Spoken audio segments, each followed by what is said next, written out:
scheduled today. So Removed. That's a yeah. term you don't hear of. We're live, my friend. All right, brother. How you doing, man? I'm good, man. I had a good weekend. How about you?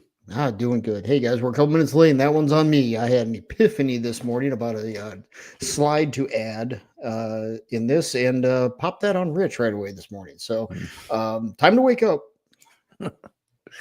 Hey, it's this is part 4, man, of the Meltup series, Mm-hmm. and Will and I yesterday were talking about what we're going to do after this one. I think we have an idea. It's going to be a little bit about AI and Mm-hmm. looking into our crystal balls that Will and Yep. I have and see where Yep. this is heading, because I don't think it's heading anywhere good. Yep. And I messaged you a few days ago. I wasn't happy how this one was coming together, and I realized I was trying to pack too much in here.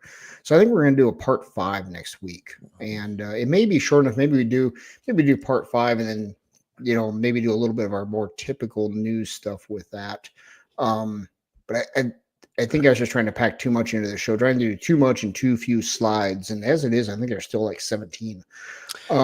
But there's a lot of charts, so it goes pretty quick here. Well, speaking of news, man, I'm shocked at really kind of how quiet the mainstream media here in the United States has been about Ukraine just Mm-hmm. kicking the crap out of Russia over the Yeah. weekend. Yeah, I saw your text about that between you and Dr. Fuller, and I didn't get a chance to dig into that. But did I read it right? They like trucked some modular homes or something into Russia, and the roofs came off and drones flew out. Did I? Yeah, you heard that right. That's like some movie stuff right there, man. That they're calling it the Russian Pearl Harbor. And let's get some things out of the way.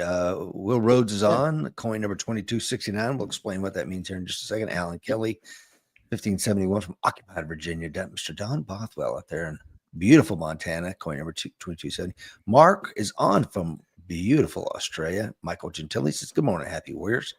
Alan Kelly says, AI concerns me in the long run. Yeah. In the long run, Moore's law seems to be accelerating. We'll talk Yes. about that in the Mm-hmm. upcoming AI show and what that means for you and I and us. And it's pretty alarming. But yeah, let's Yeah. return again to what happened over the weekend. I watched several things, but again, mainstream media, go look Mm-hmm. on Fox News, go look on CNN, any kind of American mainstream media, and you're going to find little to nothing about the Ukrainian strategic victory. Is just staggering what they were able to accomplish over the weekend. As to why it's silent, I'm really not so sure. Russia's retaliation is forthcoming, and I think it's going to be overwhelming. Mm-hmm. But what they able to, yeah, you were talking about it. Well, what they were able to pull off was somehow they got some trucks in, and they were like cabins. Well, Okay. inside the cabin there was a roof, and then there was another fake roof down here hiding these FPV drones. And then at a exact point in time, the roofs opened, the secondary roofs opened, and out the drone swarms came, and they attacked multiple positions all over Russia and destroyed. You know, I'm seeing all kinds of different up to in more than 40 planes. Their strategic bomber fleets that carries the nuclear warheads knocked them out. May never recover from this. So it's just Mm-hmm. an absolutely incredible strategic strike that they did. Well, and Mark there says in the middle of peace talks. Well, they could be obviously they wanted to damage the Russians' infrastructure there for making war, but it also shot across the map. We did it once, we can do it again. Yeah. How let's have those peace talks. So there's that side of it, and I'm just spitballing here off the top of my head.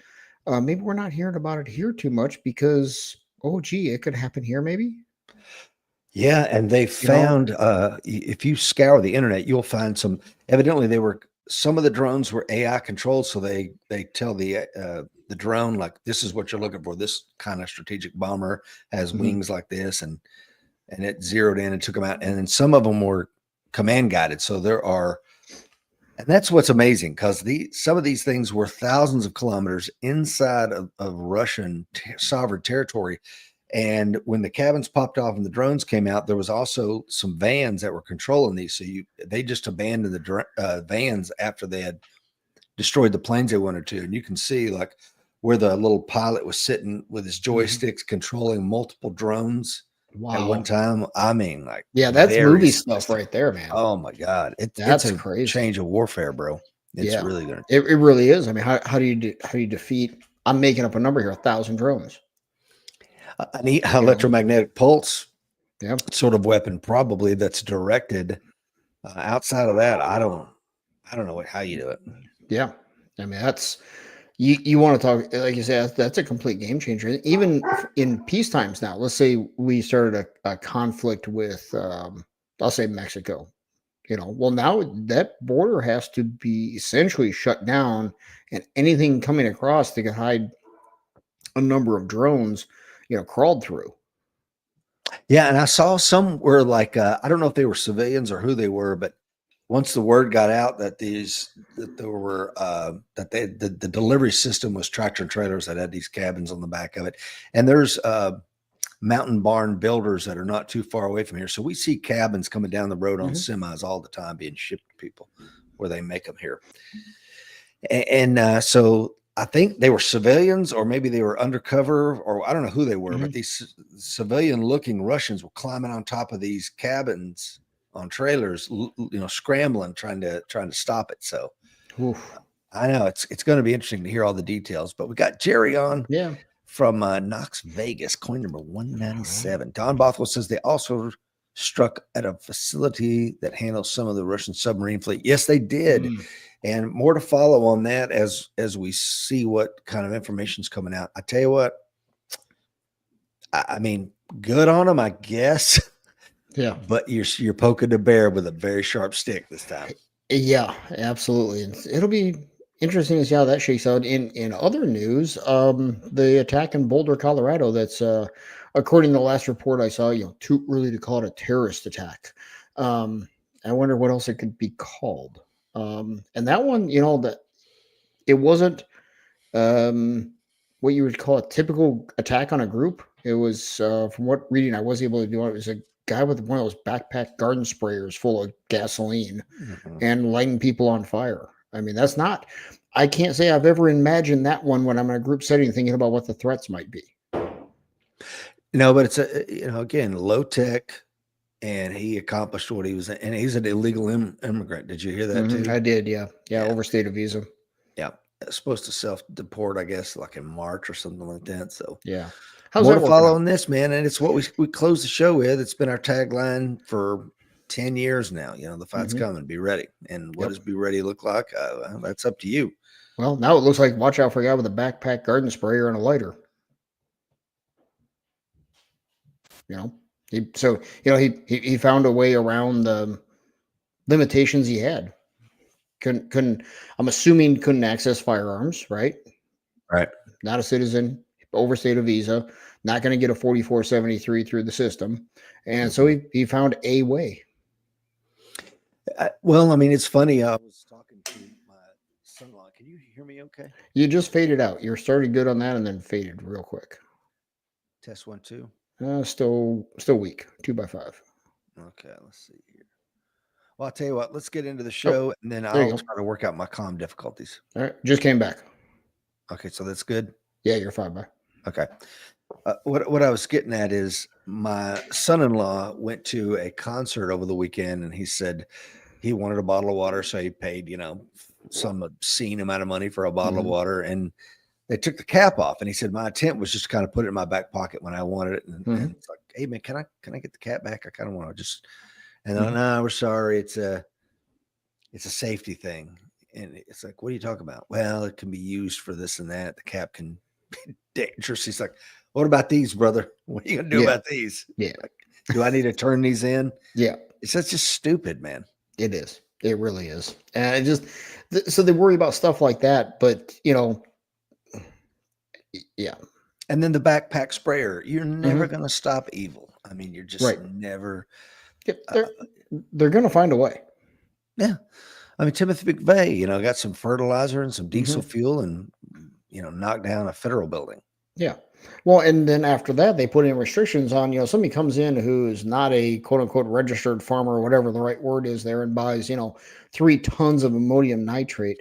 Um, okay, that throws a red flag. but go buy, I don't know, I'm assuming you run down to your local Tractor Supply and buy a 50-pound bag.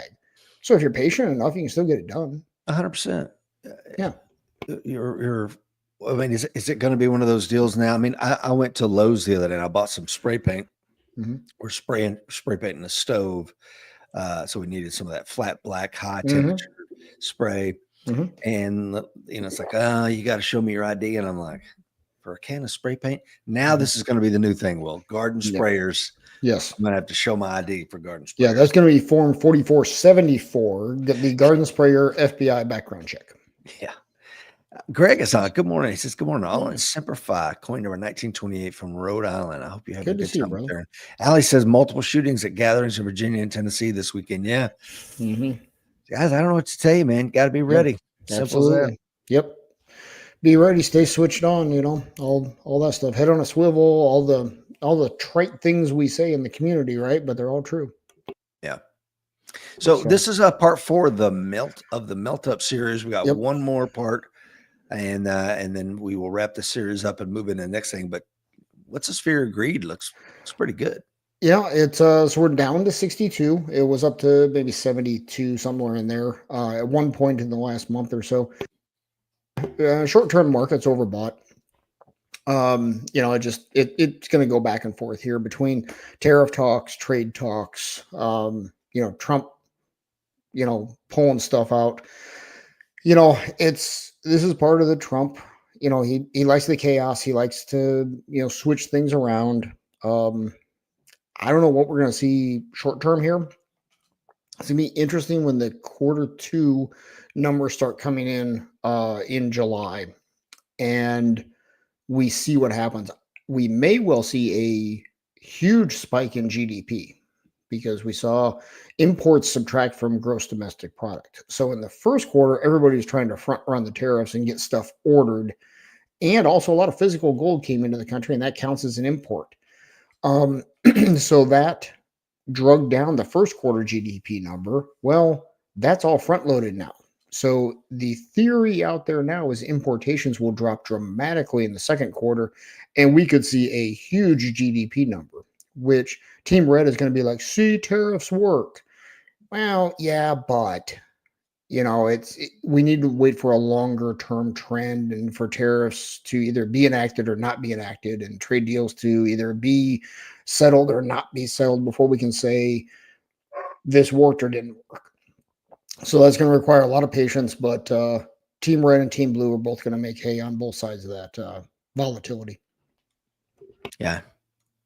So how to protect and grow your assets, part 1. Here we go. All right, here we go. Buy assets. End of show. Yeah. Well, what kind of asset? Yes. Yeah. Buy them. Yes, buy them. But it must be done in a or the devaluing currency. And the reason I wrote it like that is the yen is a greatly devaluing currency right now, and has been since about 1982, 83, somewhere in there, maybe a little later than that. But so is the dollar since 1982. And we're going to dig into some charts on that today because I'm a visual guy. Okay. But it truly is that simple, guys. And we're going to show you that since 1982, it really didn't matter which asset you bought. Now, some were better than others in their returns, as we're going to see. And some of those charts are going to make you very happy, Brother Brown. I'm sure. And some of them are not. And we're going to throw a little gasoline on your fire and pour a little water on there too as we go along. But it truly is that simple, guys. You have to own assets. Must own assets if you have a devaluing currency. It's the only way to maintain your purchasing power. Your wealth goes up, but your purchasing power goes down. And net, you end up with more wealth / purchasing power. Mm-hmm. Part 2 is also very simple, but I'm going to hold off and make you wait on that one till the end of the show because we don't want to spoil it. Ooh, we got a teaser. Yes. So we're going to go through a whole bunch of these charts on different timelines here and pull some things out of each one as we go. So my note there, and it's going to stay common through all these charts as a reminder, so don't worry about memorizing this, guys. The USCS HPI, that's the United States Case-Shiller Home Price Index. Think about the last 3 letters on there, home prices, okay? And this VBMFX is the oldest bond fund, which really didn't start till the 80s. Um, so, but it's the oldest one out there I could find to um, track bond performance. Okay, now this is not holding a bond all the way through to maturity. This is a bond fund like you would buy inside of say a mutual fund Okay. or inside. I'm sorry, inside like a 401k or a brokerage account. So let's take a look at these. Um, how'd gold do, Rich? Looking From pretty damn good, pal. 1972 to 2026, gold it did all right. We're up 8,300%, right? Mm-hmm. DJI there, Dow Jones Index, up 4,500%. I'm going to round these numbers, guys. Silver's up 1,800%. Home Price Index up 231%. And your bond fund, which started in, looks like about 1997 there, give or take, up down 0.5%. Bonds weren't the way to go. Well, there's a gold silver ratio, and if Rasmic's Mhm. on here or someone else that knows more about this than I do, that's been pretty consistent over time. And I Mhm. think that ratio is broken at the moment. Yes. Silver is not tracking as it should with gold. Yes. And it would be interesting to see what the reason for that is. The reason I have no idea, but you're correct. It is way broken. Silver, I think right now is about 33 an ounce, give or take. If memory And it serves, and should be don't quote me 60 in an ounce if the ratio is 60, holding. 70, Yeah. something like that, the ratio held up. So a lot of silver bugs are saying buy silver, not gold. Well, there's another way for that ratio to get back to, and that's for gold to go down. Mm-hmm. So silver can stay constant, gold could go down and change that ratio back to its historical norm. So we don't really know for sure which way that'll go. Also, the other thing that I always preach is remember silver is mainly an industrial metal, Mm-hmm. unlike gold. So the way the economy goes, silver can track the economy as well. A couple other things I want to point out on this chart here, brother, is you will note I chose 1971 to start this because we know what happened August 15th, 1971 with President Nixon closing the On a gold bubble, right? Friday at the end of the day, just kind of That's it. threw that Yeah. in. Hey, by the way, we're just going to change this whole deal, right? So up until then, if memory serves, gold was fixed at $35 an ounce. Mm-hmm. So part of gold's performance here is also it was a ball held underwater for a long time since Correct. 1933. So we do need to temper our enthusiasm for this gold return with the fact that that trade was repressed for decades, like 4 decades, right? Mm-hmm. So we do need to bear that in mind. The other thing you will notice there in the late 70s, both your silver line, which is the purple one, and your gold line, which is blue. A smart man would have made the gold line yellow for a I chart know. like this. I know. Illinois public school education, man. What are you gonna do? Yeah. Yep. Uh, but you'll notice both gold and silver spiked dramatically in the late 70s. And that was part of the commodity run with stagflation. Okay. The other thing to keep in mind too is that during times in here, some of which we're going to break down, certain things did way better than others.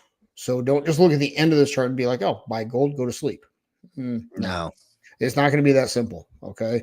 Because that would make it way too easy. And we like a challenge in the financial world. Okay.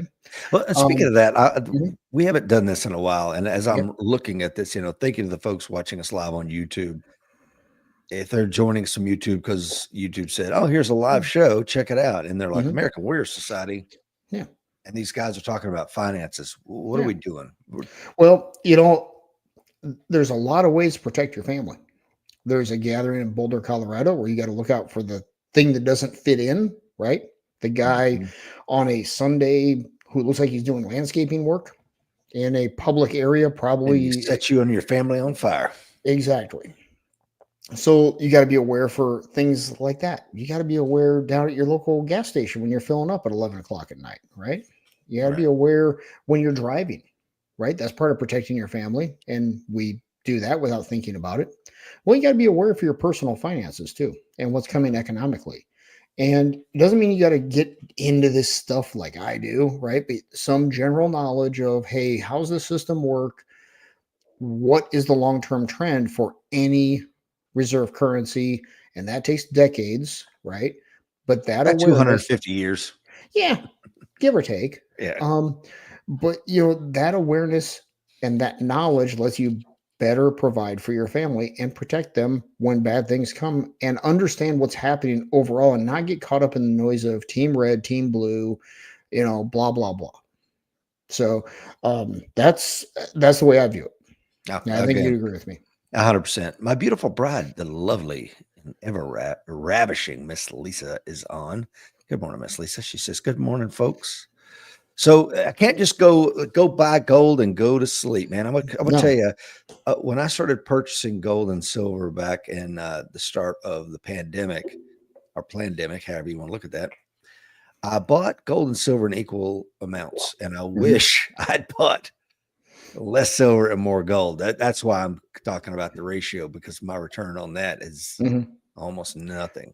Yeah, but these glasses that handle hindsight are really, really good, They right? sure And if it are. gone the other way, be like, I wish I would bought more silver, You're or I wish absolutely I right. I mean, that's what diversification is for, right? yes. So, but let's also look at, to your point of, let's not just buy gold and go to sleep. Look at that huge spike in gold from 78 to 81. At the time, it probably looked a lot like this spike from '08 to 2012, 13, right? Hmm. Or the spike from 2020 to 2025. But then Hmm. look what happened from 81. You were dead money in that until 2007. Exactly right. Okay. And that's where I kick myself. If I could, that's the time machine, buddy. Go back and Yeah. buy gold in 2006. Yep. For sure. Jeez. Right.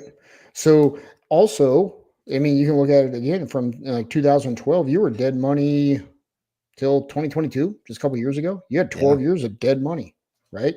So over time, we know which way gold is going to go because the dollar is devaluing.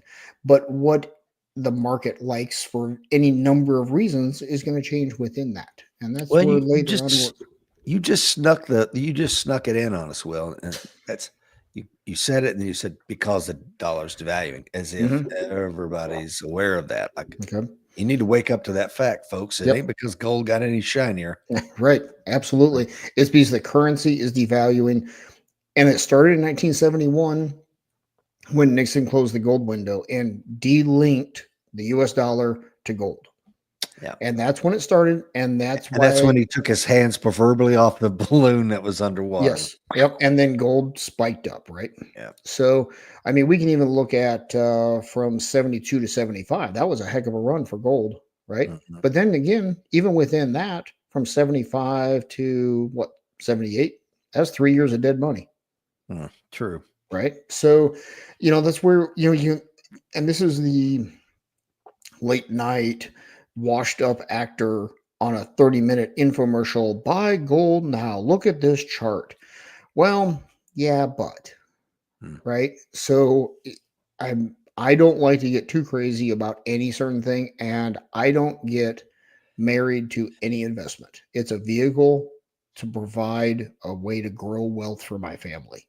I don't get emotionally attached to investments. I want to ask you your opinion about Don Bothell's comment, Sure. but before I do, what's interesting about gold though is the liquidity of it. I mean, Hmm. every single town, most strip malls have a buy your gold now, and you're going to Hmm. go in and you're going to get 90% of spot price. Yep. You're not going to get the numismatic value for that thing from 1928 that Right. everybody told you it was going to be worth something. Yep. It's worth the melt value of that. And Yep. 90% of spot is going to be what you get. And what about Don's comment, though? Another value of silver is that its ability to, day-to-day barter transactions. Um, I agree. If we get into a full meltdown, a Bosnia and Argentina, a barter system, as he alludes to, that's kind of Tiatwatki, the end of the world as we know it kind of stuff. Mhm. And I don't say that in a disparaging way to Don. He's a good friend of of us on the program, Absolutely. because I've got physical silver. I've got junk silver, right? The circulated pre 1965 coins. I've got those sitting upstairs for just that So possibility, right? same. Yeah. So again, that's part of that diversification. And I just read a great little thing. We all get worried about stuff, right? I worry about the markets because I play the markets, and you worry about not being manly enough. It's stupid, but you do. right? It's stupid. I mean, Actually, I we never all had. aspire. We actually see. Of all the worries you could have picked, I was, that's it was on the spot. I was trying to come up with my something. hair falling out. Let's get that. Okay, all right. I So, sweat but that every day. Come on. I saw one the other a meme thing the other day, and it said, "Worry without action causes anxiety." Ooh, yeah. And that action doesn't have to be go buy gold now. Right. It doesn't have to be go buy silver now or short the market or whatever that thing, but it can be a general plan of if these things start to happen, I'm going to do X, Y, and Z. And that plan doesn't have to survive whatever actually happens in the world. But going back to our prepper beginnings and all of these talks, Mhm. I was worried about providing for my family. Amen. So there's food storage, Yeah. there's water purification. We're on a well. We've got LP. We've got standby generators.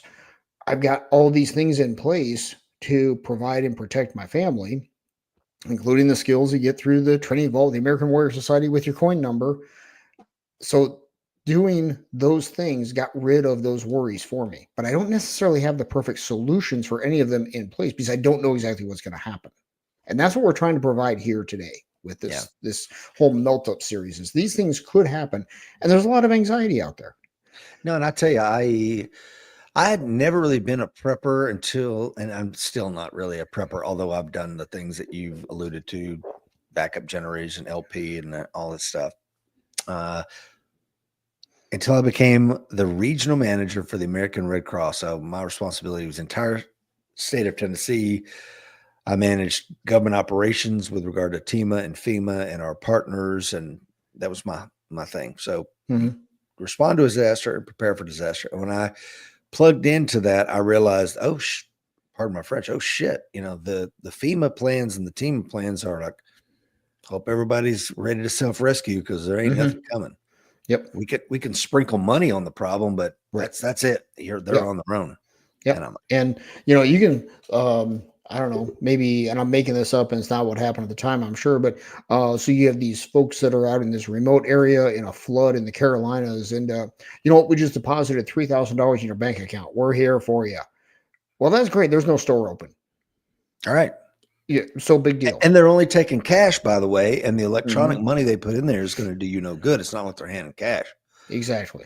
Yeah, So, I had Justin yep. Carroll on here, and we talked about that because he was a search and rescue in that area, and man, but there's a great lessons learned there. I think the bigger point of this is be prepared, not Mhm. just physically, not just mentally and spiritually, but financially, man. Be Yep. prepared. Watch these trends, and that's why Yep.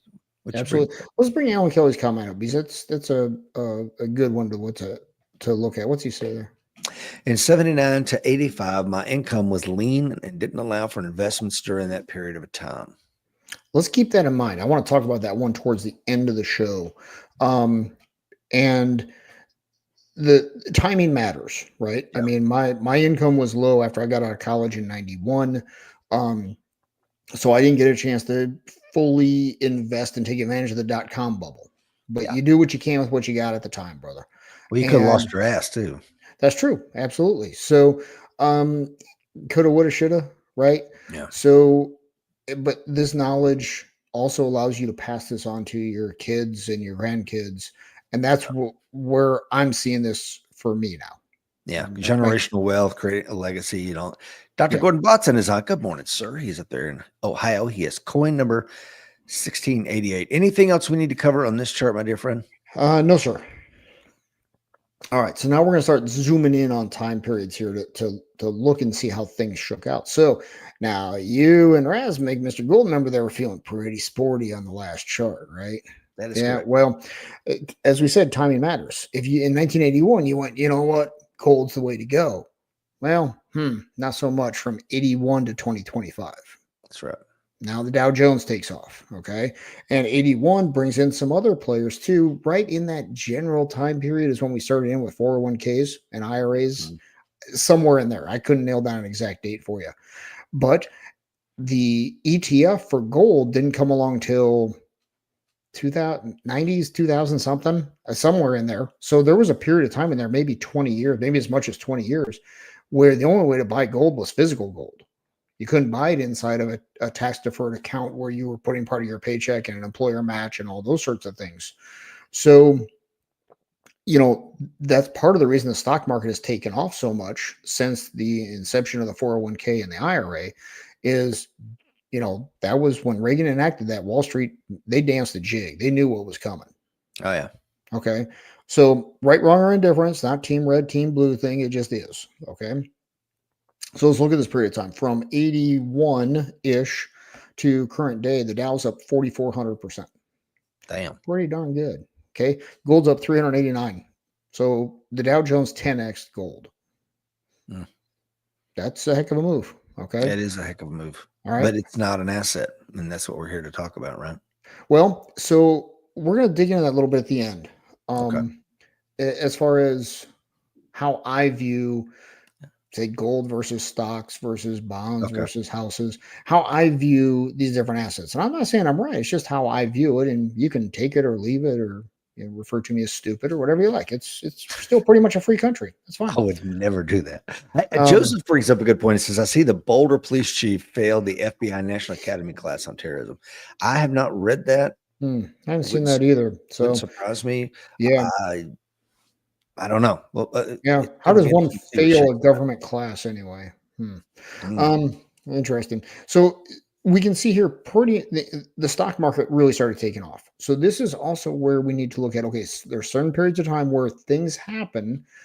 I will argue in this case that the government caused through IRAs, 401ks, the what's what I'm looking for here? The widespread adaptation, the widespread adoption. That's what I'm looking for. Widespread adoption of the stock market to build wealth.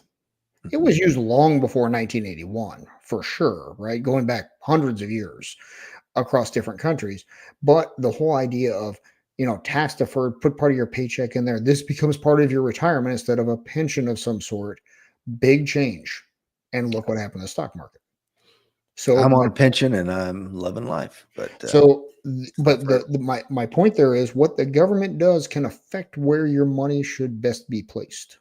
Well, people respond to incentives, and the government sets an incentive structure. Yeah, and to that point, do you know the history behind why why mortgage interest is tax deductible? No. Home builders. Really? They were struggling at one period of time. I want to say it was in the 50s. It might have been the 70s. I'm not really sure. But they went to Congress and went, hey, if you would make this mortgage interest stuff tax deductible, we could charge more for the houses because we'd show them how they're going to get some of their money back in taxes. And they went, for the proper donation, we can probably make that happen. Mm-hmm. And they did. And something that we just take for granted now changed the housing market. Absolutely. I never really thought about it. But I mean, it's something I definitely miss is not having a mortgage anymore. Is that, but yep, it's a nice little check at the end of the year. So, so now we're gonna bring it up to 1999. So just before the .com bubble crashes, and this is where you and Goldmember can take another victory lap. Gold takes off up 1,100%. Silver's up 500%, and the Dow Jones is up 331. Now you'll notice housing there. Over that period of time, from 99 till current day, is up 230%. You'll also notice still bond fund is down 5% during that period of time. Now, why is this happening with this bond fund? We didn't touch on it in the previous chart, but it was down or flat on that one. It's because the interest rates keep dropping, right? So the money is becoming worth less, and nobody wants to own bonds. They're boring. Yeah, they pay off, they spit off a yield, but it's decreasing year after year. Mm-hmm. And in a bond fund, bear in mind, guys, a bond fund is not like buying a bond. You don't get your 5% a year for 30 years out of a bond fund. It varies with what the bond market is doing at that time. So there is a space in, I think, everybody's portfolio for bonds based on age, risk tolerance, blah, blah, blah, not financial advice. I think there's a space in everybody's portfolio for bonds. But be aware that over the long run, it's not going to set the world on fire buying a bond fund, but it protects you from downside risk, though. Okay. So gold does really well during this time. You will notice it really launches in about 2003, 4, somewhere in there. up to 2012, right? And it really blasts off after 2009. So when the housing market crashed, there was a lot of fear. People went to gold. They were looking for safety. So let's start putting this in our brains. When people are looking for safety, gold goes up. Last couple of years, gold's done pretty darn good, brother, because a lot of Yeah, people are more scared. they are, but I mean, there's and don't think that everybody's doing it. I mean, hell, Warren Buffett still is, as I Yeah, understand, is dead against it. yeah, he is, and I always chuckle when Warren Buffett comes out and says, "Well, I don't buy gold because it doesn't pay a dividend." Neither does Berkshire Hathaway. Hey, that's exactly right. Not I like some of the stuff Warren Buffett talks about, but I'm not necessarily a big fan of how he poo-poos certain things. I've It always just thought that was funny. Like, I only buy stocks that make a dividend, but my stock doesn't make a dividend. Yeah, exactly. Yeah, just really it cracks me up. The You also notice silver did really well there. Dow Jones did well. I mean, 330% over what 26 years, nothing to scoff at. But you notice housing did really well, and of course, there's the big run up in 2005, six. We can see it there on that reddish line, and then the big dip down where housing was dead money for what 7, 8 years, depending on the market you were in.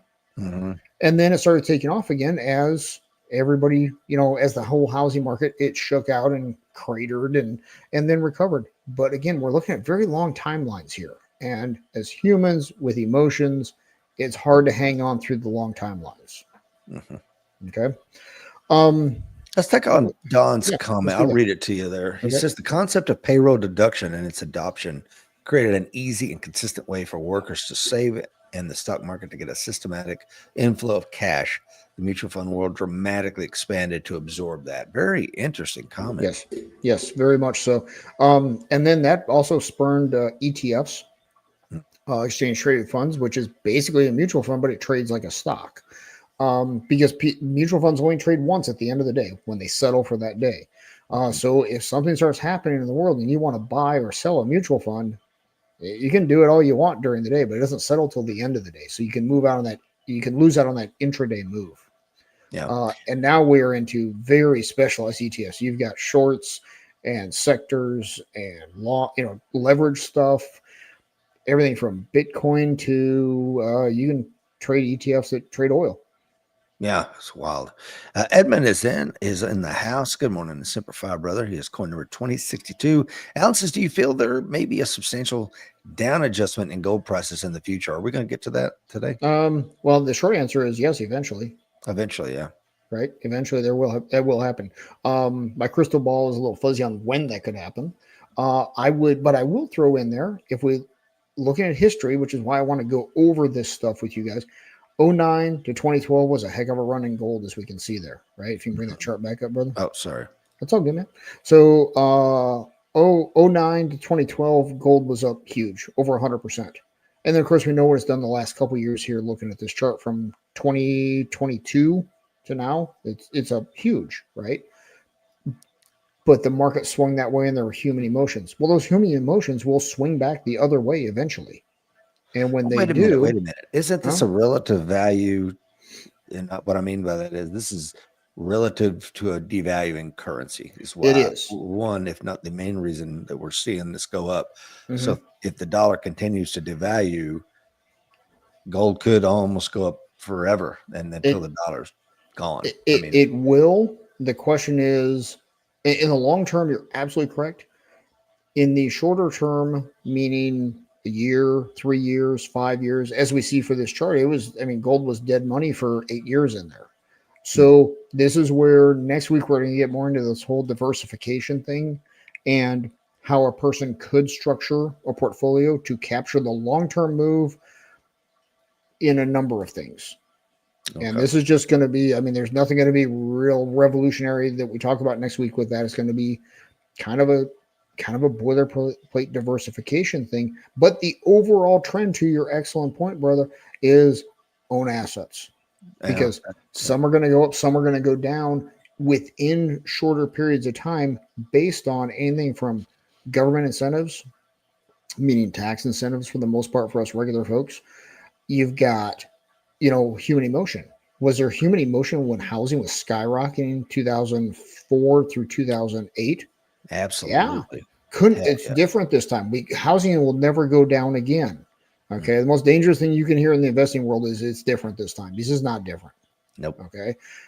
Same thing when gold was skyrocketing from 2009 to 2012.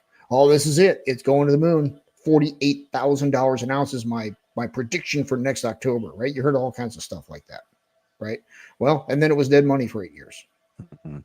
right? So it's going to go back and forth, but the long-term trend to your point is all assets are going to go up priced in Yeah. dollars because the dollar is becoming worth less over time.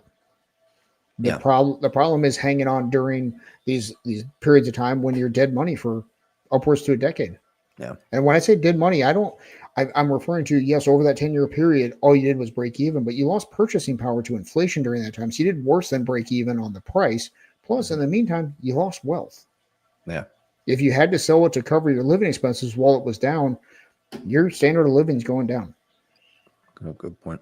So Tony is on. Edmund says, is gold able to be purchased like a dividend reinvestment plan or DERP? DRIP, I'm sorry. I don't know. Hmm. I really don't know. What's Ted said there? Ted says gold prices is different currencies, shows different returns, supports the currency devaluation. Yes. Yep. And then because then you can get within that. Do you want to own gold in dollars? Do you want to own it in yen? Do you want it? Yeah, yep, sure can. And you can play that game. You got to move a lot of money if you're going to take care of take advantage of those relatively small differences. I mean, you got to move billions of dollars or be extremely leveraged to take advantage of that. But your statement is absolutely accurate. Yeah. All right.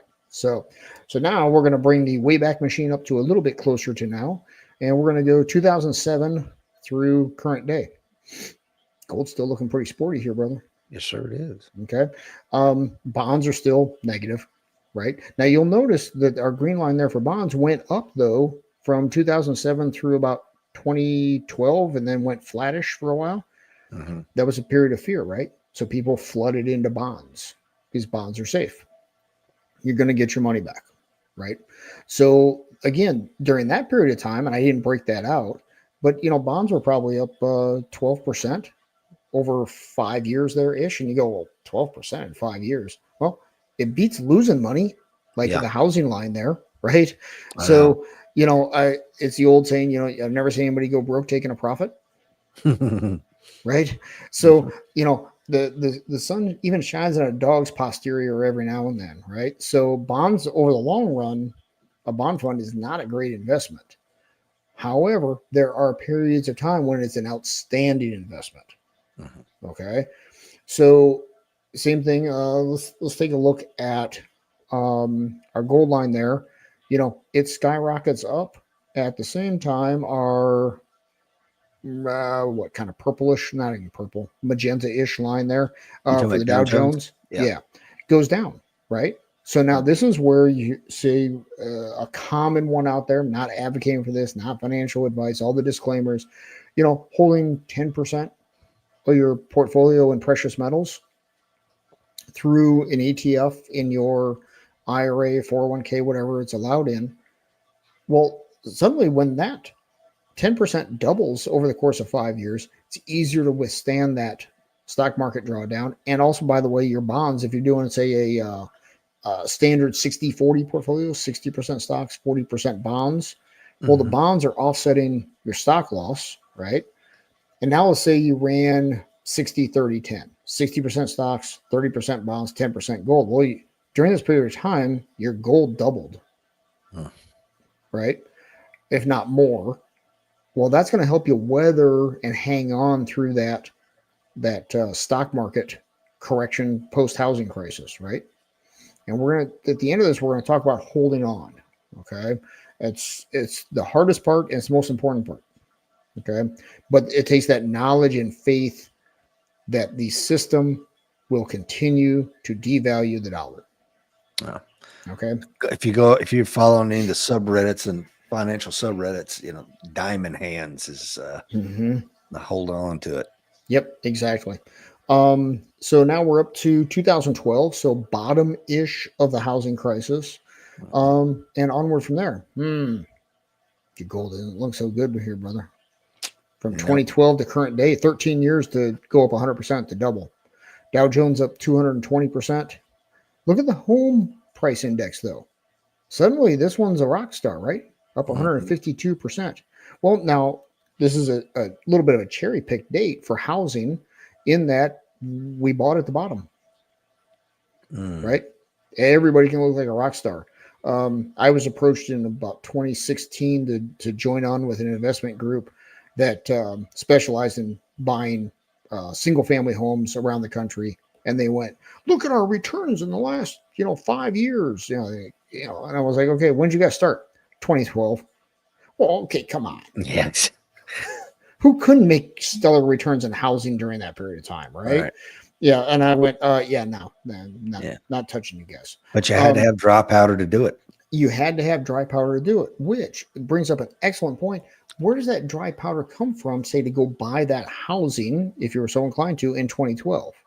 Well, it comes from either having cash, maybe a portion of your portfolio sitting in cash, or you could be in something that's going up and say maybe once a quarter, once a year, you sell a little bit of something that's up a whole bunch and buy something that's beat down really bad.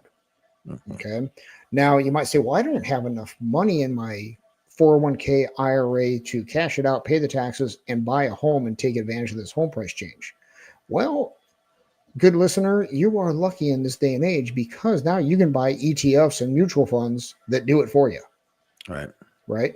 So, this is where the financialization of everything really democratizes the stock market because regular guys can go out and buy stuff. Like there's one XLRE, not saying it's a good thing to buy right now. I haven't looked at it in quite a while. It's a real estate investment trust. They go out and buy real estate. I couldn't even tell you what they buy, whether it's commercial office buildings, strip malls. I couldn't even tell you what they buy. But it's a way to buy into real estate through your IRA and 401k. Okay. So there's other ones out there. IYR is real estate. If you think real estate's getting ready to go down, there's REK, which shorts real estate, right? So there's a way to express, and this is the way I think about it. If you have a belief in which way the system is going, there's a way to express that with your money in the stock market now. There's some vehicle you can buy, whatever that is. You can go buy gold miners, GDX, right? You can go short gold miners with, believe it or not, it's called DUST, DUST. That's an ETF that shorts gold miners. Okay, I'm not advocating for any of these, but there's a way to express. Well, it's not going great right now, but every dog has his day. When gold peaked earlier, like maybe a few months ago, and it had shot way up, gold miners went up with it. And I at close to the peak there, I bought dust. I shorted gold miners for a while. Made 20% in, I don't know, 6 weeks, something like that. Nice. So, but that's the game side of it, not the investing side. There's trading and investing. Right now, we're talking more about investing than trading. Trading is another series of shows. So, again, over the long, good to see you, Brian. See you, sir. Again, over a longer period of time here, bonds did not do great.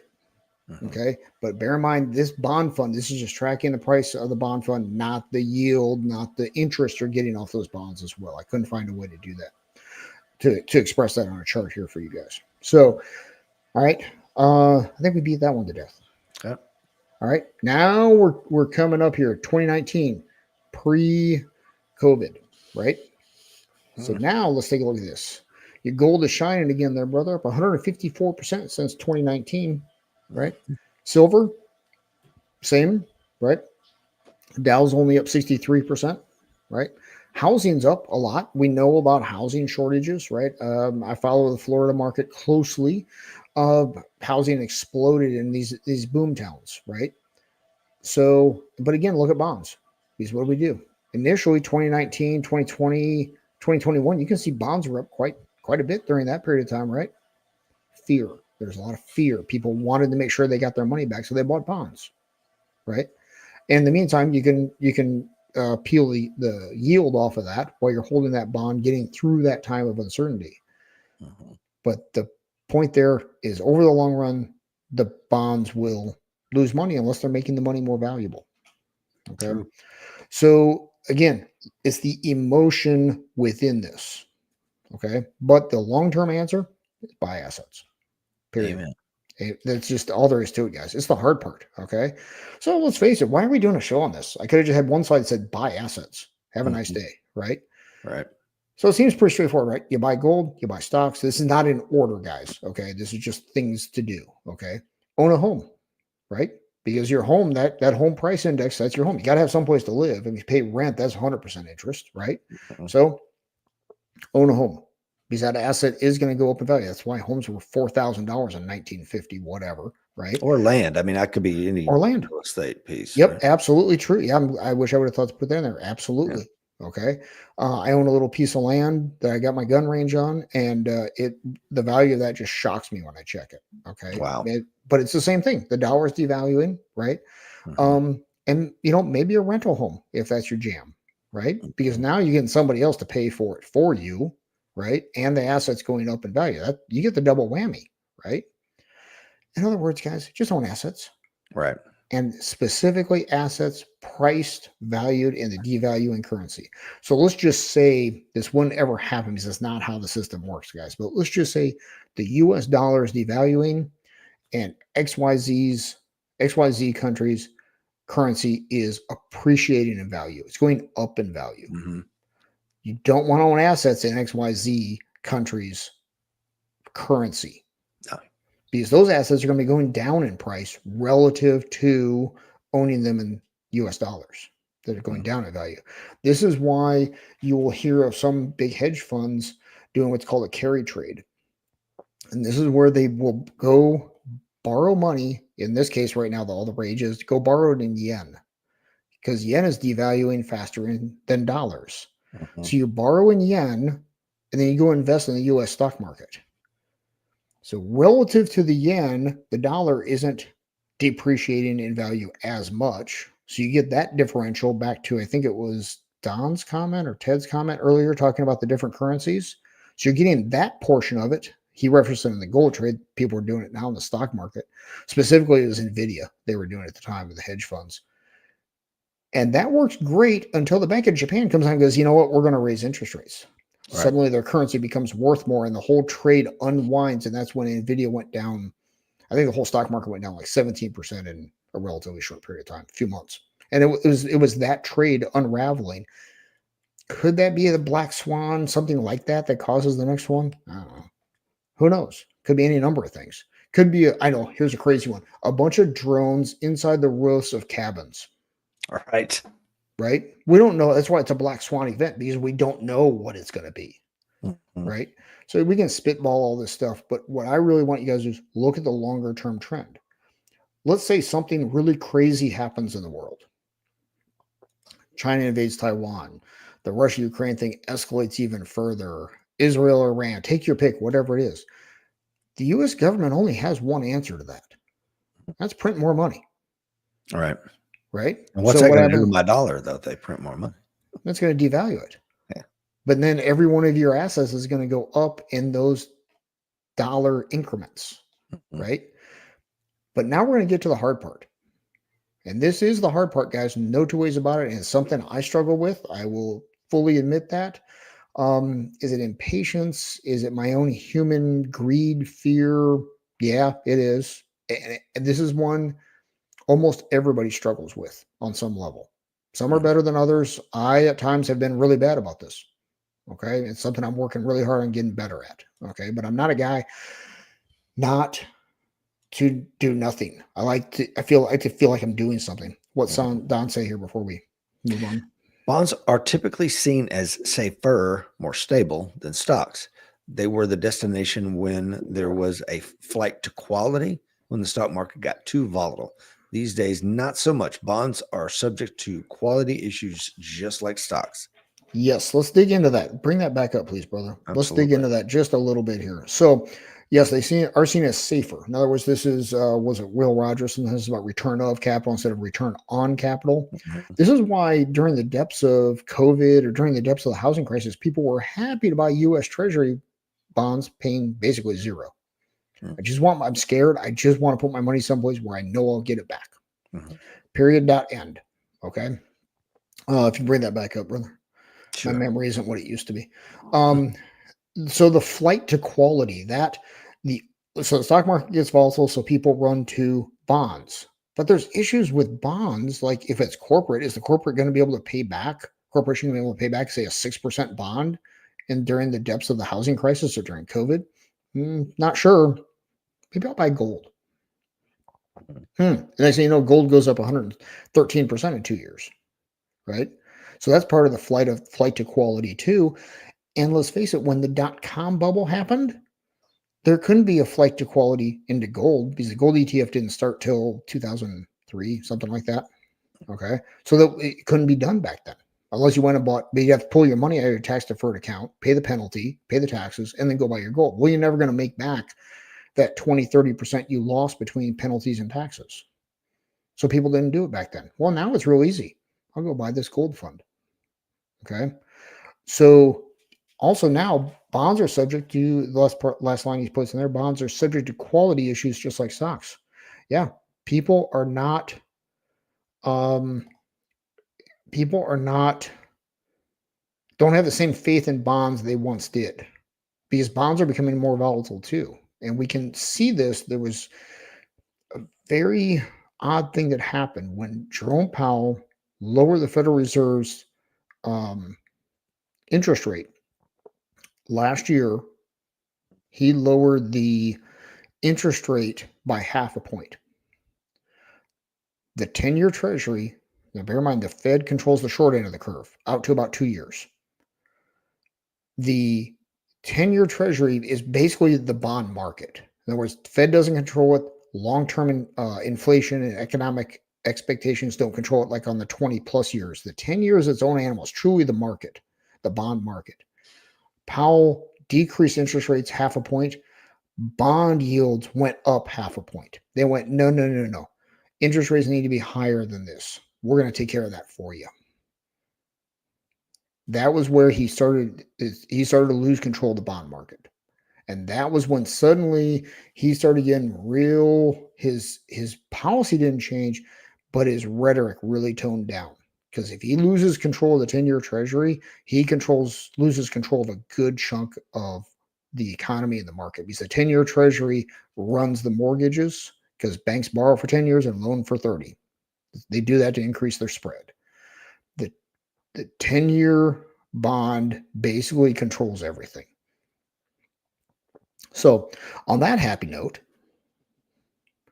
we can talk about this one. So, there are huge Ooh, gains in new things.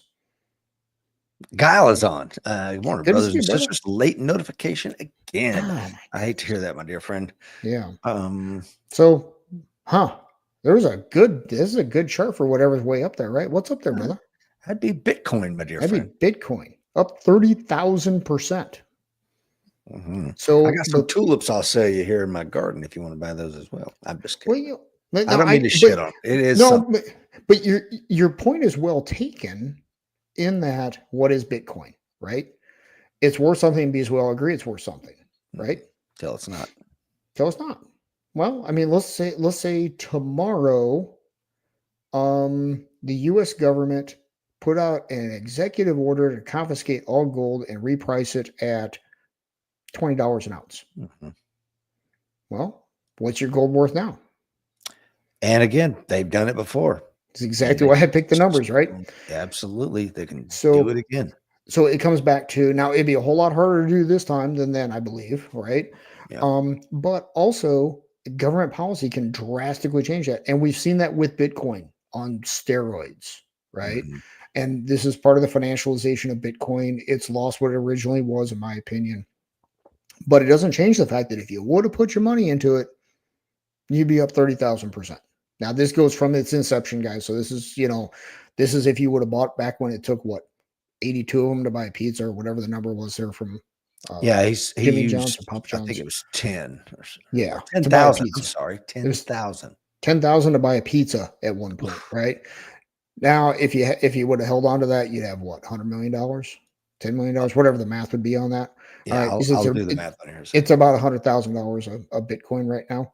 Okay, I Mhm. first became aware of it at 300 and went whatever. Okay, all right. When it hit 18,000, I was like, wow, sure wish I would have bought a bunch of that way back at 18,000. Okay, now let's go to the next slide, brother. Okay. I did a little mathing for you. That's scary. $500 when Bitcoin came out times 30,000% is $150,000. That'd be nice. So now I want to go back to Alan Kelly's comment about how when for him during that period of time that he mentioned, times were very lean, didn't have money to invest. Hmm. Get it, brother. All been there one time or another, or numerous times in our lives, right? Yeah.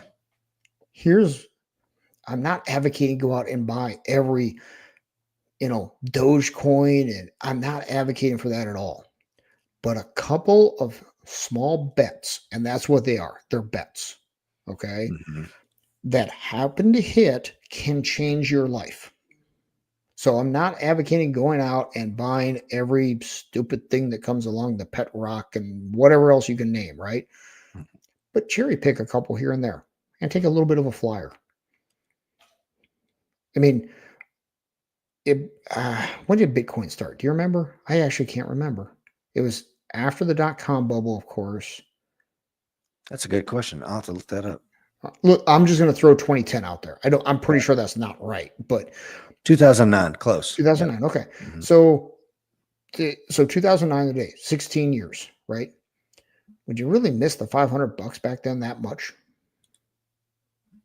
Right? No. It depends. I mean, maybe. I mean, if you're really broke, really struggling, I mean, we're talking about, 2009, 10, and we're talking about a housing crash, right? Maybe. Well, take $100. Take a fifth of that number, right? I'm not saying gamble on everything, guys, but if you have the excess capital, because okay, let's say right now, so say the new XYZ coin comes out, and you're like, yeah, okay, maybe it's got some possibilities because it has certain whatever, right? Certain Mhm. attributes that could really make it do something. You know, go work a day of overtime Mhm. and just go, you know what, I'm going to work that day of overtime. I'm not saying your day of overtime pays $500. Okay. I'm not saying, just work a day or two of overtime. Sell something you don't use. Like right now, I'm selling a tile saw on Facebook Marketplace. Well, instead of just, going out and having dinner, say, you know what, let's stay home and have dinner at home. And I'm just going to go buy XYZ coin with this. And we'll see what happens. You're missing a dinner out, right? Yep. You see what I'm saying? So what I'm trying to put out there, guys, is open your mind to the possibilities that something like this could happen because it did. Right. So, and what does that Here, do for your kids and grandkids? Maybe. Right. okay. If since we're going down this rabbit hole, Yeah. when this Satoshi Nakamura or whoever created this thing Hmm. via the white paper in 2009, it comes out 2010, Hmm. and it doesn't do anything for quite a while. People don't know what to do with it. It's some sort of decentralized financing product, and I think El Salvador adopted it as its currency Hmm. a couple of years ago. But remember, there was a problem with Bitcoin when it first came out, and somebody exploited this security vulnerability, Hmm. and then they had to go back in and fix the code, and then Bitcoin split. And you will find this same sad tale with almost every cryptocurrency. And the reason I bring it up is because the whole thing with cryptocurrency is code is law. Code is law. Whatever the Hmm. code is, that's it. If you find the vulnerability, you get to keep the money. And then when these major ones come in, Ethereum has done it, Bitcoin has done it. Almost most cryptocurrencies have had some sort of problem where they had to Hmm. fork the code. And then if you're on the wrong side of that fork, you lose everything. So I say Yep. that to say, I don't know what it is. I've read the books. It's intriguing.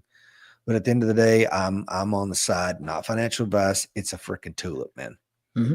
because And it's and one and fork away and nothing. yeah, and it could happen, or it could get outlawed.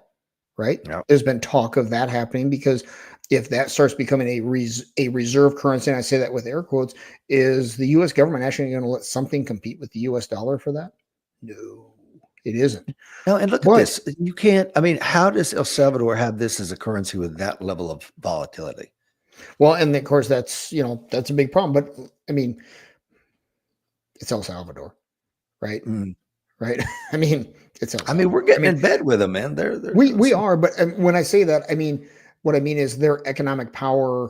If Oh their yeah. economy went to zero, what that would do to the global world of economics is a blip, What right? about Giles' comment there?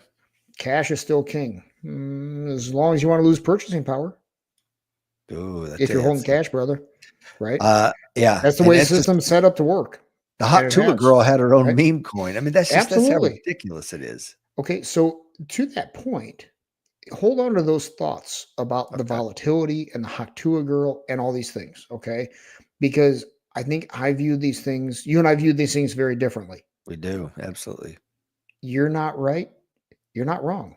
I'm not Mhm. right. And I'm not wrong That's right. because it can be all these things, okay? But again, it's risk level. I guarantee you, if you went in and talked to your broker, and then the broker went to lunch and come in and talk to me, it'd be like, "What? You guys are friends? You guys are Yep. on Yep. completely different sides of the coin." Yep. But our risk tolerance is different. Our Absolutely. time horizon is different. Yep. The things that the way we view money is different. You know. Yes, it is. And it's great. It's awesome. I enjoy the talks. Amen. Okay. Same here. So, but I want to bring this together in just a couple of moments here when we get a couple more slides. I'm really looking forward to it. Okay. Okay. So now we're looking at 2019 to present day. This is Bitcoin again, up Mhm. 2,400%. Now, by 2019, Bitcoin's pretty widely accepted, I guess I'll say. Mhm. You're still turning 500 bucks into 12 grand, right? So when Mhm. people talk about gold returns or stock market returns, I'm like, if you can deal with volatility, Bitcoin's the way to go and has Yeah. been since what 20 whatever 14 whenever I started really getting more widely accepted, known, whatever the right word is there, right? Mhm. But you got to put up with this volatility. Look at this chart over this period of time. And Yeah. I got shook out in there of my Bitcoin position. Okay. I'm back in. I'm doing through ETFs now. I'm not buying the actual Bitcoin because of the way I'm viewing it, and it actually dovetails into what you're talking about. Okay. Yeah.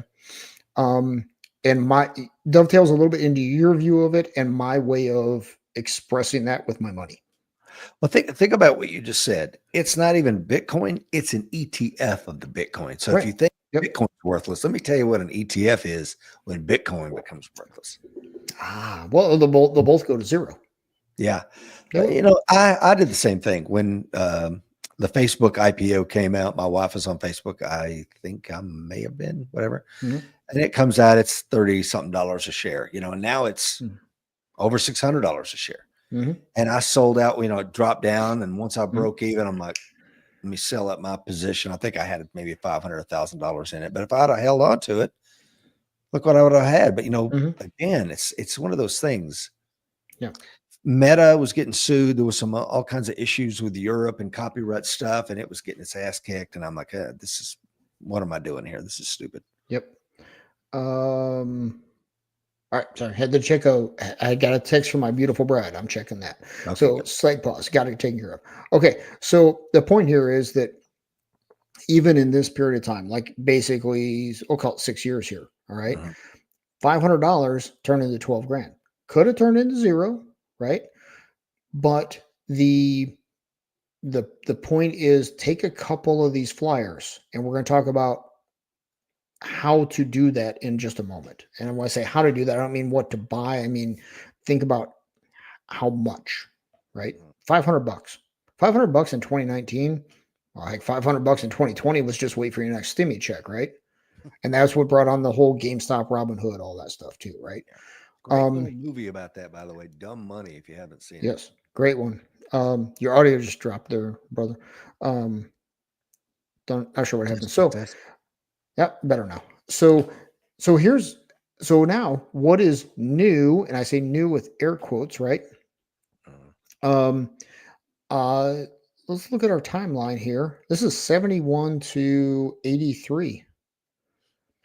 I will argue with you that gold was new in 1971, Mm, 72. It's actually 73. Gold was new because it was new to the investing world because that's for interesting. Okay. decades you couldn't hold it, right? Mhm. So what happened? Supply and demand, Yep. right? So here's another example of something that's new.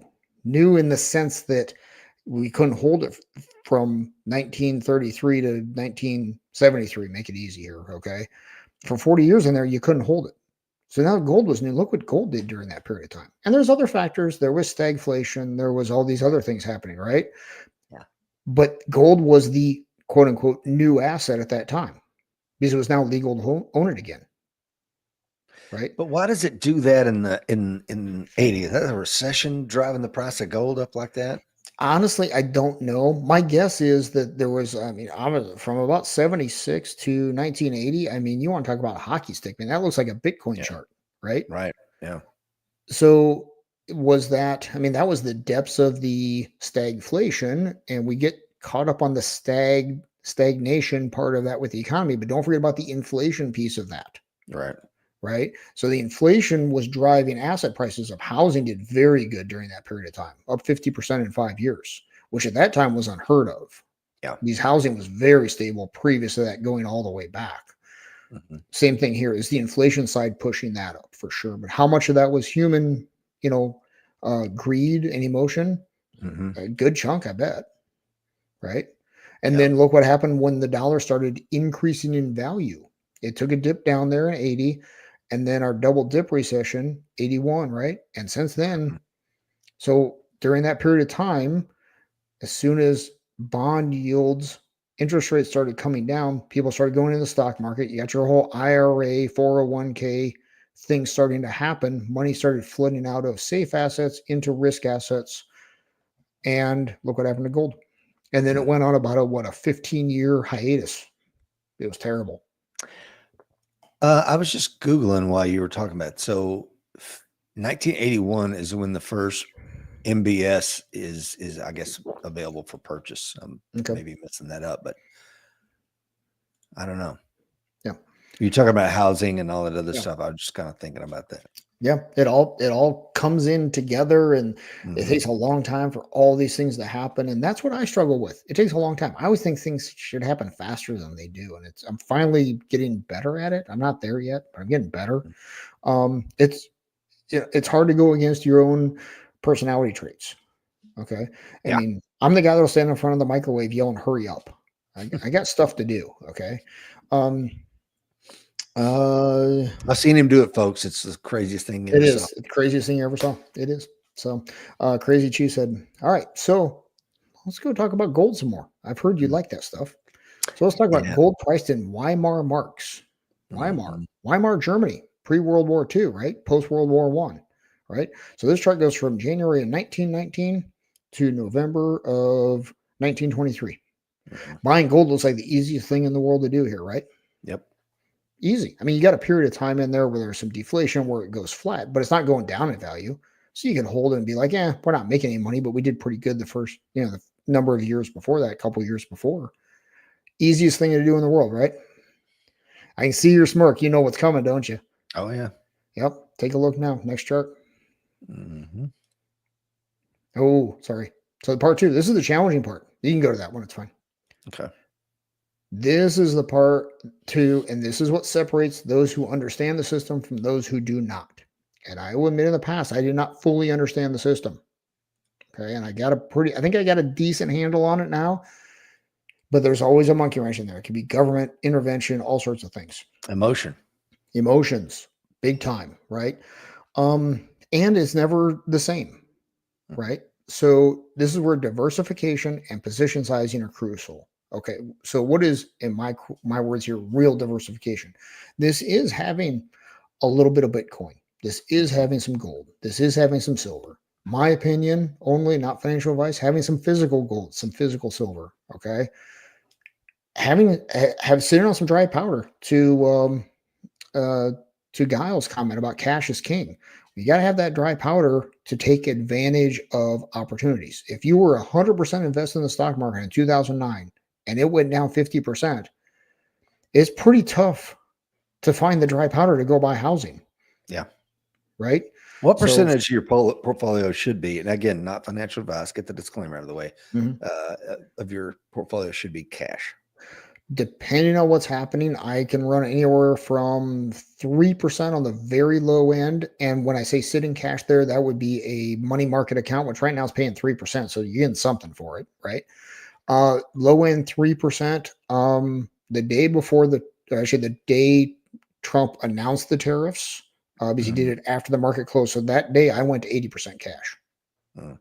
So I move my stuff back and forth a lot. I do not advocate that for anyone else. That's for somebody who wants to trade more than invest, so to speak. Your typical number out there is about 3 to 5%. But Mm. if you think about that for a second, if you took 5% of a portfolio and bought housing at the bottom or close to it and let that ride, you're doing pretty darn good, right? And we know what they're going to do next time there's a major economic burp. They're going to print money. Wow. It's what Uh, they do, right? but yeah, I was, as you were talking about, and I'm thinking of assets. Is my audio okay? Because it might just be Mhm. my headset. Okay. You're good to go. Okay. Is Rolex beat the stock market for like Mhm. 10 straight freaking years. They Yep. not only out on the stock market, they beat gold, real estate, Mhm. everything. So Yep. if you're thinking of assets and you're Yeah. like, okay, I've got the land, I've got this luxury timepieces, not Yes. all of them, but the Right. Patek Philippe, the Vajra Constantine, there's a whole lot of really high end luxury timepieces that might not Yep. be a bad thing to throw in the Yep. gun safe. Well, and here's you know what beat Rolex? What? Trading cards. Really? Yep. It's been wonderful in the last 10 years. I'm not in it, but I've watched it. I don't know. And here's where you get in the problem with it. Like, I don't know enough about timepieces. I Mm-mm. have a Breitling. I love it. That's the end of my knowledge about watches. Yeah. Okay. Nice And I watch. know the names of the other ones, right? Mm. Um, I um works of art have done incredibly well. Yeah. Okay. But again, this is the symptom of too many dollars floating around. That's So exactly right. what is real diversification? I'm so glad you brought that up. Watches, trading cards. There's an outfit, not advocating for them, not financial advice. There's an outfit called Masterworks that buys master works of art and then divide them up into basically an ETF, and you buy so many shares of a Rembrandt. Wow. And then when it sells, you get your proceeds off of that. Here's the problem. It's very illiquid. If you need money now, who are you going to sell that to? Right. It's not on the stock market, right? Mm-hmm. So this is part of it too. Position sizing. So how much do you have in this and how much do you have in that? That can do a lot for you. If you have 100% of your money in Bitcoin and it goes down 60%, which it does, it's going to hurt. Yeah. Okay. So to that point, here's part two. This is the hard Oof. part. Endure volatility. Mm-hmm. Okay. And I'm back to I got about 10 minutes left, brother. So it'll Okay. work out. We're Good. right at the end here. So you got to endure the volatility. So if you look at the solid, more gradual line there, that's our gold price in Weimar March from 1914 to 1924. You look at that chart and you go, how can anybody not just hold on to gold during that period of time? Well, your squiggly line that goes all over the place. Well, let me back up. The more um, leveled out line is each tick mark on that line, if you will, Mm-hmm. is 6 months. Mm-hmm. So it's very evened out. Your volatile line, each tick mark on that line is a month. So you've got times there from say 1914 when you bought it, and just shy of 1920, you're probably down 50% at that point. You got the cojones to hang on. It's tough, No, right? and I tell you, if you understand history, you see, you can tell that Germany lost the war. You know what I mean? Yep. Right. And Absolutely. you know Yep. what I mean? It's like, oh my God, what happened in say 1919? Mm-hmm. Oh, they lost the war, and then Treaty of Versailles come in, and their currency goes all over the freaking place. Right. And that's it. Can you imagine if we did a chart priced in Zimbabwean dollars relative to gold. Oh yeah, Can you imagine what that would look like? it'd make this look pretty calm, Exactly. right? So this is where the this is this is the hard part. You got to endure this volatility. It's going to happen depending on what asset you're in. Now, are you going to see this kind of volatility in U.S. Treasury bonds? I don't think so. You're going to see this kind of volatility in just about anything that's not in a collapsing currency? Probably not. Mm-hmm. But I've seen this in Bitcoin. Yeah. But I'm also, if I would have bought it at the inception, it'd be up 30,000%. But you got to be able to hang on. This is where the position sizing matters, guys. You put, and a little bit of trading within the investing. So here's my take on it. So I'll buy something like Bitcoin. It runs 80% in a year, making up numbers. And let's just say you put $1,000 in there and it goes up 80% a year. So you got $1,800. Sell out of your original 1,000. Mm-hmm. Play with the house money. Then you can endure this volatility a whole lot easier, right? Yeah. If you look at this gold chart and you started at 0 there and say about 1917, see where it spikes up there just prior to 1917. Mm-hmm. It takes in the parlance of stock trading, you sell the rip and buy the dip. Mm-hmm. So when it rips up 100%, sell half. Now you got your original money out, right? Right. So You can buy the dip when it happens. what goes down is the house money, and then you buy back in slowly over time, dollar cost averaging, or wait for a huge dip like right after 1917, Mm-hmm. right? Takes a lot of patience. I mean, we're talking about a 9-year period here, guys.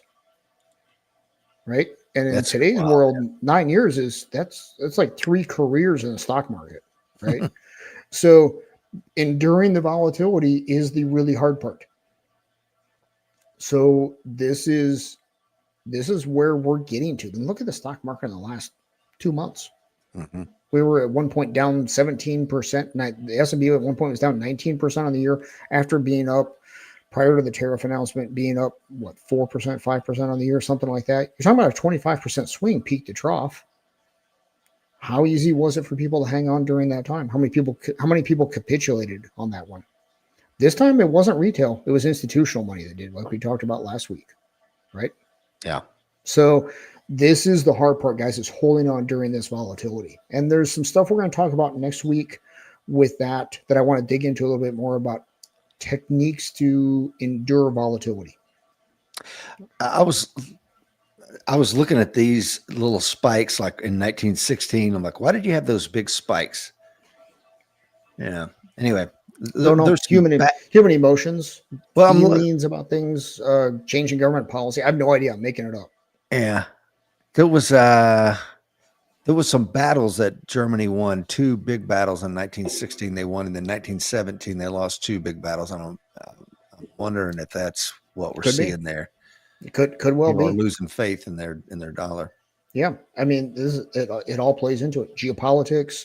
What did the U.S. start cracking down on them? I have no idea. Could be any of those things. Don says position sizing equals asset allocation equals weighted diversification. That's the key that most people don't think about. Diversification, not having all your eggs in one basket, tends to induce just spreading assets around generally. It needs to be weighted based on your time frame, objective, and temperament. See, that's what I'm talking about. Your anxiety level, not investment advice. I'm out of that business. You're out of it for now, Don, but old habits die hard, I guess. All right. So if we go back to that slide, brother. Of course. And next week, we're going to talk about some techniques to endure this volatility that I found useful for me. You can take it, leave it, call me stupid, whatever you want to do. It's all good. But we're going to talk about a way to look at enduring that volatility. And also, we're going to dig a little bit more in the diversification side of that, and use the knowledge we have about how the system works to help better provide for our families. I love it. So if you can go to the last one there, brother. Of course. Bank derivatives. Last week, somebody asked about bank derivatives. I just flat ran out of time, brother. I'll get to it. Okay. It's now collateralized loan obligations. It's all coming back. Sorry. Had a lot going on this week and just couldn't get to it in time. So I will endeavor to get that done for next week. So Okay. making another note on that. And next week, part 5, we're going to do some more specific examples, more ideas of what could work. And it's subject to change 30 seconds after I say it based on whatever happens. But overall, that's the way it goes. How about you take us out with this one, brother? For the record, I got this off Will Parker's timeline. I want to give credit where that's due for that. So, well, before we do that, what do you think about Gal's comment? It says, what do you guys think of keeping different currencies? I don't know if that's a good way of investing.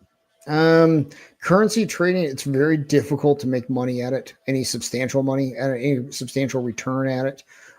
It's very specialized. All it takes is one announcement from the Bank of Japan to upend any number of trades there. Not my jam. Yeah. The Kuwaiti dinar is killing it though right now. Yep. Just saying. And guess what? We've already seen that we're going to defend them no matter what happens. Yeah. You know true. what I mean? We're going to go to war if we have to. Hang on one second, bro. Yeah. So I'll go ahead and read this while Will is addressing someone there. It says, imagine playing Monopoly and never buying any assets or investments that generate income. Imagine you just went around collecting $200, giving your money to the rich and trying to stay out of jail. Sound ridiculous? That's how most people live their lives. Boom. Absolutely true. It is absolutely true. And if you think about Monopoly, who wins? The freaking whoever buys assets. That's right. Right. And then you build the houses on there. I've read the math on it. 3 houses is the sweet spot between investment and return, for the record. Not the hotels. You get diminishing returns. I'm a real joy to play board games with, by the way.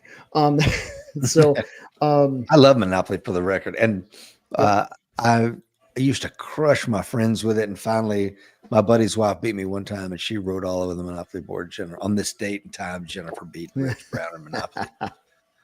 But, Monopoly, it's an interesting history with Monopoly. It started off as an anti-capitalism game. It was called the Landlord game. And then by Lizzie, I forget her last name now. And then a guy came along and altered the game a little bit, altered the rules, and it became whoever the big company has bought it in 1935. Starts with a W. Parker Brothers. Parker Brothers. Thank you. They bought it in 1935 and it turned into Monopoly, but it's a case study in buy assets. Mm-hmm. Try as it described. Absolutely. Love it. Just go around, never buy anything. You're going to go broke. Yeah. Well, Epstein never bought anything. That's what Ted's saying. He was a trader with no evidence of a single trade. Yep. And it somehow got massively wealthy, but that's a whole nother story. It is. And I want to touch on real quick here before I got to punch out our different takes on doing this, Rich. I invest, but I invest differently than you. It's not right or wrong. In some ways, we actually do the same thing. I have a portion I just buy and hold. I don't even look at it. Mm-hmm. I view every investment as a way to increase my wealth to better provide for my family. Mm-hmm. I don't care if I own it for 30 seconds, 30 days, or 30 years. When it stops meeting that goal, I sell it. Yeah. Period. I don't care. I'm not emotionally attached to it. I don't care about anything other than building that pile for my family. Mm-hmm. And you and I'm not saying you're not looking for those same goals. I know you are. Mm-hmm. But the point is, I'll sell all my gold tomorrow. Yeah. If it's right. Now there's the physical stuff I'll hold on to forever because we know which way the system's going long term. Mm-hmm. But it wasn't that long ago when gold when it shot up, I sold all my paper gold and then shorted the gold miners. Yeah. And that's different than how you would handle that. And that's great. That's awesome. Right. Okay. But I'll play the edges like that. And it's just a different way of skinning the cat. So the biggest thing, guys, is I'd really encourage you, don't listen to how I do it. Don't listen to how Rich does it. Don't listen to how so-and-so does it. Find your own mix in here. Find what makes you comfortable, lets you sleep at night. And to position sizing, if you're not sleeping at night, make it a smaller position. If you've got some Bitcoin in an ETF or actual Bitcoin, and the volatility that is making you can't sleep at night, that means you got too much of it. I'm going to recommend the book again. I just can't recommend this book enough. The Psychology of Money. Timeless Mhm. Lessons on Wealth, Greed, and Happiness by Morgan Housel. It's an absolutely great book. It's good for people in our age, middle-aged folks out there, but Mhm. I would really encourage it for a kid that's going to college, in college, just graduated college. Set your mind around what is your relationship to money, and Mhm. then move forward with that. And Yep. I would encourage everybody. Remember, money is just a tool to that's provide. exactly right.